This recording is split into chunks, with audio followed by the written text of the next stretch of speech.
सांसदों और विधायकों को पेंशन चाहिए, सांसदों और विधायकों को अच्छी सुख सुविधा चाहिए, तो नगर पंचायत और ग्राम पंचायत के निर्वाचित प्रतिनिधि 600 रुपया और 2000 रुपया में काम करेंगे, उनका भी पेंशन निर्धारित करो। आज हमारे साथ जनतांत्रिक लोकहित पार्टी के राष्ट्रीय अध्यक्ष हैं, इनसे हम जानेंगे वन नेशन और वन इलेक्शन ये क्या है। सर देखो आकाश जी, वन नेशन वन इलेक्शन के मतलब है कि कांग्रेस और भाजपा को कहिए कि एगो राजा चुन ले और राजा के बेटा को भी राजा चुन लिया जाए, जैसे मुगल और अंग्रेज काल में 800 साल के काल में इन लोगों ने किया। तो अब पूंजीपतियों की सरकार है, सत्ता सामंतों की सरकार है, तो वन नेशन वन इलेक्शन पर तो हम बोलेंगे ही, लेकिन इन लोगों को सलाह दीजिए कि एगो राजा चुन ले और राजा का बेटा भी राजा ही बने। इस देश में लोकतंत्र खत्म कर दिया जाए। वन नेशन और वन इलेक्शन क्या है, अच्छा तरह से जानकारी दीजिए विस्तार पूर्वक।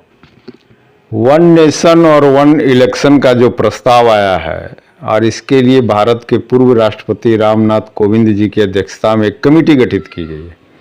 उस कमेटी में कांग्रेस के भी लोग हैं, विपक्ष के भी नेता हैं और लॉ सेक्रेटरी हैं, कुछ संविधान विशेषज्ञ हैं, सॉलिसिटर जनरल हैं और चुनाव आयुक्त के 1-2 आदमी हैं। कुल 7-8 आदमी की कमेटी बनाई गई है। मकसद है कि भारत में लोकसभा, विधानसभा, ग्राम पंचायत, नगर पंचायत और नगर पालिका तक का चुनाव एक साथ करवाया जाए, एक दिन करवाया जाए, विभिन्न चरणों में करवाया जाए। इस पर भी कोई आपत्ति इन लोगों को नहीं है, लेकिन एक बार चुनाव हो। लेकिन मैं पूछना चाहता हूं इस देश के राजनीतिक कारों से, राजनीतिक व्यक्तियों से, चाहे वो समाजवादी धर्रे के हों, दक्षिणपंथी धर्रे को हों या वामपंथी धर्रे को हों, भारत के संविधान में विधानमंडल और संसद की कल्पना की गई, मूल संविधान में। फिर संविधान निर्माताओं ने कहा कि अगर पंचायती राज लागू हो जाए तो सबसे ज्यादा अच्छा है। ये राज्य के नीति निर्देशक तत्व में लागू हुआ जी। 9वीं अनुसूची से हमने पंचायती राज को भी एक संवैधानिक संस्था बना दिया। पंचायत का भी चुनाव होता है, नगर पंचायत का भी चुनाव होता है। तो जब आप वन नेशन और वन इलेक्शन की बात करते हैं और कहते हैं कि इससे खर्च भी घटेगा, लोकतंत्र मजबूत होगा, तो सबसे पहले आकाश जी खर्च पर आ जाइए। जी। आज खर्च क्या है? चुनाव कराने के खर्च को जो आप खर्च समझ रहे हैं, इससे ज्यादा खर्च वीवीआई कल्चर में है। आपने इस देश को धर्मनिरपेक्ष देश माना और देश के साधु संतों को, इमामों को, फादरों को वीआईपी सिक्योरिटी देते हैं। उसमें देश के जनता का टैक्स खर्च हो रहा है। आप जो अलाउंस देते हैं पूर्व विधायकों को, पूर्व सांसदों को, पूर्व पार्षदों को, उस अलाउंस में कटौती की जा सकती है। पेंशन का दोहरी नीति लागू है। एक विधायक अगर सांसद हो जाएगा तो सांसद का वेतन पाएगा और विधायक का पेंशन पाएगा। और अगर दूसरी बार नहीं चुना गया, ना विधायक रहा ना सांसद रहा, तो संसदीय जीवन का भी पेंशन पाएगा और विधायक जीवन का भी पेंशन पाएगा। लेकिन आपके राज्य कर्मचारी, देश के कर्मचारी पेंशन नहीं पाएंगे। आप उस पेंशन स्कीम को, विधायकों और सांसदों की पेंशन स्कीम को, जो दोहरी लाभ की नीति है, उसको क्यों नहीं कम करते? तो पहले वीवीआई खर्च बंद करो, सिक्योरिटी के नाम पर खर्च बंद करो, अलाउंस कम करो, पेंशन नीति को सुधारो। और दूसरा,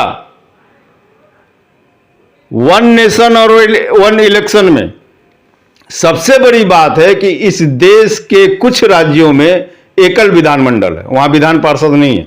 तो जहां विधान पार्षद नहीं है, वन नेशन वन इलेक्शन में क्या पूरे देश के राज्यों में एकल विधानमंडल होगा? बिहार में जैसे हम विधान परिषद की सीट लड़ते हैं, कुछ लोग राज्यपाल से मनोनीत होते हैं, वह खत्म होगा? यह देश की जनता का भी सवाल है। और देश की जनता को इस विषय पर सोचना चाहिए कि जहां एकल विधानमंडल है, तो वन नेशन वन इलेक्शन में तुम पूरे देश में, पूरे राज्यों में एक विधानमंडल कर दीजिए, बहुत सारा खर्च कम हो जाएगा। बेवजह इलेक्शन में जो हम जाते हैं सो कम हो जाएगा। दूसरी, सांसदों और विधायकों को पेंशन चाहिए, सांसदों और विधायकों को अच्छी सुख सुविधा चाहिए, तो नगर पंचायत और ग्राम पंचायत के निर्वाचित प्रतिनिधि 600 रुपया और 2000 रुपया में काम करेंगे, उनका भी पेंशन निर्धारित करो, उनका भी वेतन दो, उनको भी अलावेंस दो। तो ये तो नहीं देते हैं।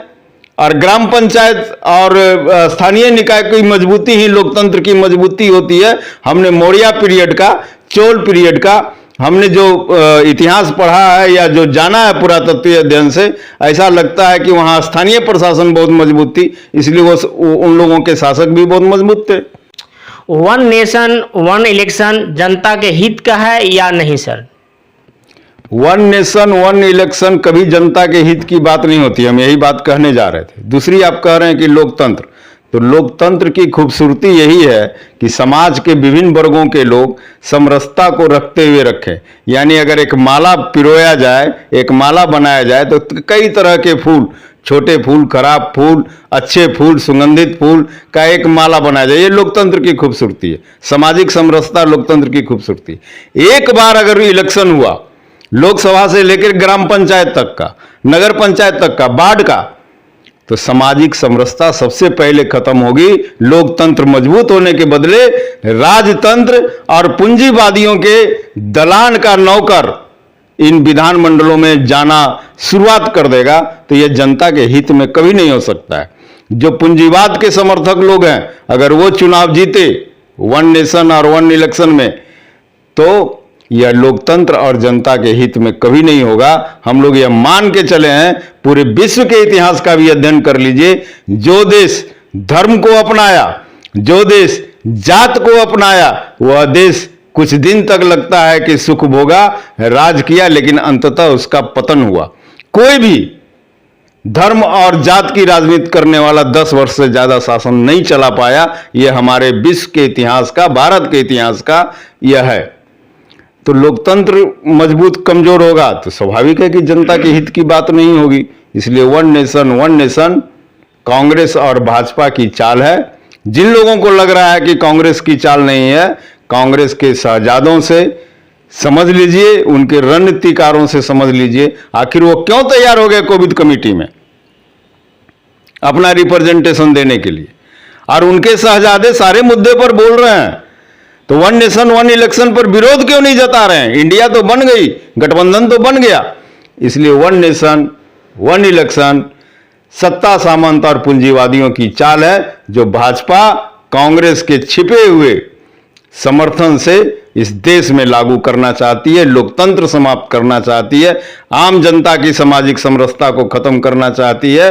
वन नेशन वन इलेक्शन जिसकी कमेटी गठन हुआ है कि इस पर इलेक्शन होगी, ऐसे कहा जा रहा है, तो इतना चर्चा होने के बाद भी हमारे बिहार और देश के जो नेतागण हैं वो विरोध नहीं जता रहे हैं। आप कह रहे हैं कि लोकतंत्र पर खतरा है, ये कैसे? चुनाव आने वाला है लोकसभा का, एकदम स्पष्ट तौर पर जी। रामनाथ कोविंद SC ST के प्रतिनिधित्व माने जाते हैं। तो बहुत सारे जो विपक्ष की पार्टियां, उनको लग रहा है कि रामनाथ कोविंद का, गोविंद कमेटी का अगर खुलकर विरोध करेंगे तो भाजपा कहेगी कि SC ST के खिलाफ है। तो यह भी एक मुद्दा है कि जिसके चलते विपक्ष के लोग बोल नहीं रहे हैं। लेकिन जनतांत्रिक लोकहित पार्टी, और मैं कह रहा हूं कि यह लोकतंत्र के लिए खतरा है। रामनाथ कोविंद SC ST का प्रतिनिधित्व नहीं करते, बल्कि पूंजीवादी और धार्मिक राजनीति के का प्रतिनिधित्व करते हैं, और पूंजीपतियों के दलान के एक चपरासी मात्र है। लास्ट सवाल, आप देशवासियों से क्या कहना चाहते हैं वन नेशन वन इलेक्शन पर? देशवासियों को वन नेशन और वन इलेक्शन में कांग्रेस और भाजपा के खिलाफ खड़ा होना चाहिए। आज हमारे साथ थे जनतांत्रिक लोकहित पार्टी के राष्ट्रीय अध्यक्ष।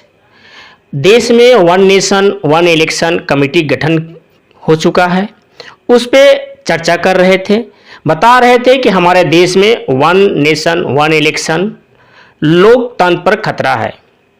आकाश कुमार, राइजिंग बिहार।